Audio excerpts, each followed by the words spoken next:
ملګرو سلامونه، نیکې هیلې او ډېر زیات احترامات، مینه او محبتونه ومنئ. خپرونه د غزلزار او زه یم غازي نادان. قدرمنو څنګه چې تاسو ته معلومه ده چې په دې خپرونه کې موږ د زلمو لیکوالانو سره د هغوی په ژوند او فن او شاعرۍ خبرې کوو او تاسو سره معرفي کوو.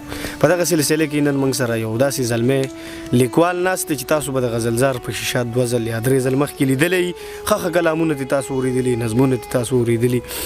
نن به هم د دې سره یو 2-3 خبرې کوو او بیا به دې کلامونه اورو. ښاغلی د کوړه خټک چشمای د سیمې غفور شباب صاحب دی او موږ سره په دې مرکه کې نن ډېر محترم زمونږ استاد ښاغلی امام علي شاه منظر صاحب هم ناستې کوي.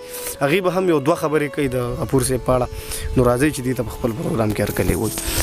غفور صاحب تاسو ته هرکلی ومینه. ډېره زیاته مننه، خوشحاله اوسئ، آباد اوسئ. ډېره مهرباني، تاسو ته هم هرکلی وایم او یقینا چې زما دپاره نن ډېر د خوشحالۍ مقام دی، ډېر د فخر مقام دی چې استاد شاعر زما استاد امام منظر صاحب زما سره خوا کې ناستی کوي. زه ډېر زیات خوشحاله یم، ډېر فخر محسوسوم. ستاسو هم ډېره مهرباني، خوشحاله اوسئ. ژوند څنګه روان دی غفور صاحب؟ الحمدلله ډېر ښه روان دی، شکر دی. بس تیریږي، د الله نه ډېر مشکور یو، شکر دی. دې نه علاوه هلې ځلې شاعرۍ مشاعرو له تګ دغه څه قصې څنګه روان؟ بس دا د استاد سره را سره ناستم دی، هغه ته پته ده د ځو چې چېرته مشاعرې وي د استاد سره ځمه. الحمدلله ډېر ښه روان دی. شاعري بس غزل کې هم کار کوو، نظم کې هم کار کوو. ډېر زیات شوق مې دی، مینه مې د غزل سره. صحیح ده. مرګرو د امام علي شاه منظر صاحب نه د دې په اړه څه پوښتنې کوو چې دې څه وایي. منظر صاحب دا ستاسو ډېر نږدې شاګرد دی، په ډېرو مرکو کې به خلکو تاسو سره لیدلی. نو د دې په اړه ستاسو څه نظر دی، څه به ویل غواړئ؟ ډېره مننه غازي نادان صاحب. دا خو د باندې داسې سوال وکړلو، ګران سوال دی. شباب صاحب خو یو عهد دی، یو باب دی، یو کتاب دی. د هغې سټډي کول دا زما د وس خبره ځکه نه ده چې شباب صاحب عمر ته مه ګورئ. د شباب صاحب د دې خپل عمر نه زیاته د خپل هغه فن دی، هغه هنر دی، تجربه ده. شباب صاحب شاعري اکثر زه ګورم نو ما سره په خپل غم پیدا شي چې یار دا سړی خو بالکل ما پسې روان دی او چېرته کې مې رانه اوورټیک ونه کړي، مخکې رانه نه شي. نو شباب صاحب شاعري چې کومه ده که نه ډېره زیات تاسو واورئ، سوچ پې وکئ او تاسو شعر کوئ، خوښه یې کوئ. زه ګارنټي خلم، زه ضمانت خلم شباب صاحب شاعرۍ کې چې کومه فلسفه ده، کوم تصوف دی، کوم سوچ دی، ټیک ټک داسې څوک پې باندې نه رسي نو هغه به وي. خو انشاءالله چې خلک ایجوکیټډ دي او مطلب ښه تکړه دي، قابل دي، رسي به ورباندې. شباب صاحب شاعرۍ هغې جواب نشته جي. زه درته وایم زه ضمانت خلم، زه ګارنټي خلم، زما شاګرد دی، ما ته یې پته ده، ما تللی دی. تاسو یې هم وتلئ او وګورئ. بیا سره زما نمبر شته، کال راته وکړئ چې یاره منظر صاحب دروغ دی ویلي دا خو تاسې مطلب هغه خانهپوري دي کړي ده. نو یقین وکړئ چې شباب صاحب د دې عهد یو نوجوان، یو زلمی، یو نماینده شاعر دی. ډېره زیاته مننه. قدرمنو منظر صاحب د دې زلمي لیکوال چې کومه د دې په اړه کومه خبرې وکړي، راځئ چې دغه خبرې وکړي. راځئ چې نن د دې نه شعرونه واورو چې د منظر صاحب دا دعوه چې کومه ده دا څومره حده پورې ټیک ده او یا نه ده. جی شباب صاحب. مننه جی.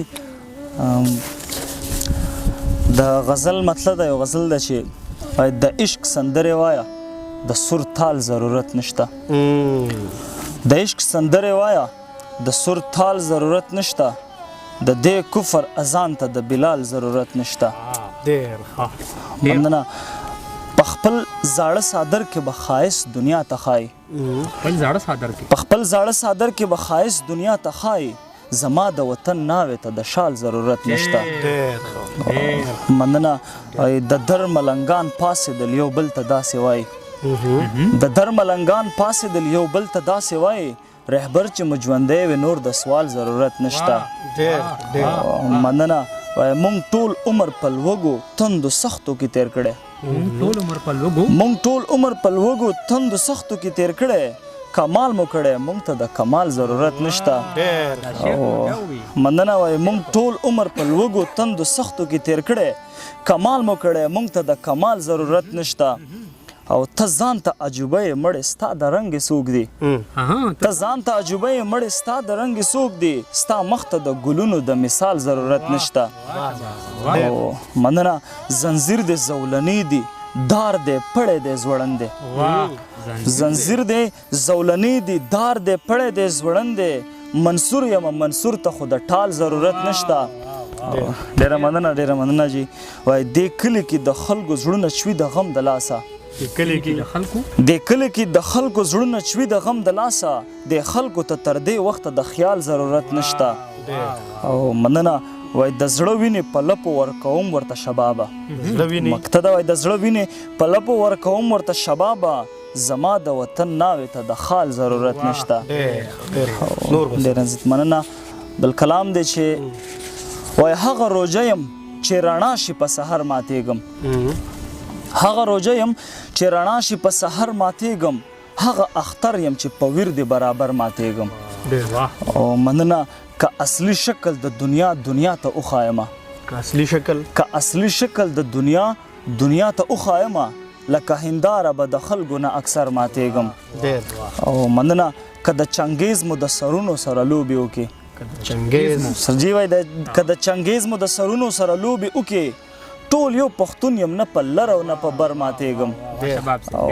مننه. ډېره مننه جی. په صفا مینه مې جانانه چرته شک ونه کې، په صفا مینه مې جانانه چرته شک ونه کې، لکه پیزوان به ستا د سرو شونډو په سر ماتېږم. او مننه. چرته چې زړه کې دي د زور خبرې رانولې، چرته چې زړه کې دي د زور خبرې رانولې، ګوره هیره یم په زور نه په هنر ماتېږم. مننه. ډېره مننه جی. د زمانې هنرمندانو ته مې سپین کړل ویښته، د زمانې هنرمندانو ته مې سپین کړل ویښته، زه حوصله یم نه په سمه نه په غر ماتېږم. مننه. د زمانې هنرمندانو ته مې سپین کړل ویښته، زه حوصله یم نه په سمه نه په غر ماتېږم. او سر د غیرت یم چرته ګورم سنګر ملګرو، سر د غیرت یم چرته ګورم سنګر ملګرو، سر د سوال نه یم چې د بل سړي په در ماتېږم. ډېره مننه. شباب تر اوسه پورې یو سوال هم رد کړی نه دی، شباب تر اوسه پورې یو سوال هم رد کړی نه دی، ملنګ ته زه لکه د خپل چوپال د ور ماتېږم. په وینو سور کړم د ارمانه جنت غواړم، جبین په وینو سور کړم د ارمانه جنت غواړم، پیدا یم جنت ته خو په ګرانه جنت غواړم. مننه. بېهورو بېغلمانو به یې خدای ګو چې قبول کړم، بېهورو بېغلمانو به یې خدای ګو چې قبول کړم، خو نشي کېدی دا چې بې جانانه جنت غواړم. او مننه. پشته انسانیت کې چې دوزخ راته منزل کړي، پشته انسانیت کې چې دوزخ راته منزل کړي، مولا را سره څه دی چې لتانه جنت غواړم. او مطلب راتلم جانان مې پرېښود د خدای کاله ته راغلم، راتلم جانان مې پرېښود د خدای کاله ته راغلم، په ګډو وډو سر یم دا د چا نه جنت غواړم. ډېره زیاته مننه. راتلم جانان مې پرېښود د خدای کاله ته راغلم، په ګډو وډو سر یم دا د چا نه جنت غواړم. مننه. وای زما د زړه ارمان په یو جنت کې نه ځایږي، زما د زړه ارمان په یو جنت کې نه ځایږي، زه دومره جنت غواړم تر اسمانه جنت غواړم. مننه. زنځیر مې کړنګولی د مندر په ور کې نه دی، زنځیر مې کړنګولی د مندر په ور کې نه دی، چې زنځیر مې کړنګولی د مندر په ور کې نه دی، ولاړ یم په ویر ستا د پیزوانه جنت غواړم. مننه. یو کاڼې راوړمه جهنم جوړوم ځان ته، یو کاڼې راوړمه جهنم جوړوم ځان ته، چې غلی ناست یم د مولا نه جنت غواړم. مننه. وای دنیا ورته د زغم د امتحان نشوه راتېره، دنیا ورته د زغم د امتحان نشوه راتېره، شباب دا زه څومره په اسانه جنت غواړم. ډېره زیاته مننه. ډېره مهرباني جی. قدرمنو دا موږ سره د اکوړه خټک د سیمې ښاغلی غفور شباب صاحب زما سره دی هم په دعاګانو کې یاد ساتئ. ښه د باد بریالي اوسئ.